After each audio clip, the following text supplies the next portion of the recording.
TNPSC எக்ஸாம்ல இந்த question ப்ரீவியஸா கேட்டிருக்காங்க. அதாவது 12 பேனாக்களின் அடக்க விலையானது 8 பேனாக்கள் விற்ற விலைக்கு சமம் எனில் லாப சதவீதம் காண்கிறாங்க. ஸோ இதுக்கு என்ன மீனிங்னா, ஒருத்தர் 12 பேனா வாங்குறாரு.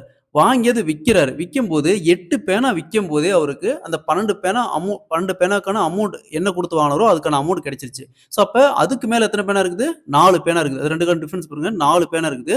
ஸோ இந்த 4 பேனா விக்கும்போது அவருக்கு எப்பயுமே லாபம் தான். அந்த 4 பேனாக்கான அதிகபட்ச லாபம் அவருக்கு வரும். ஸோ அப்ப லாப சதவீதம் எத்தனைன்னு கேட்குறாங்க. ஸோ இந்த மாடல் சம் கேட்டாங்களா, 2க்கான டிஃபரன்ஸ் 12ல 8 போச்சுன்னா 4 வகுத்தல் எப்பவுமே வகுத்தல்ல விற்ற விலை தான் போடணும். விற்ற விலை எவ்வளோ?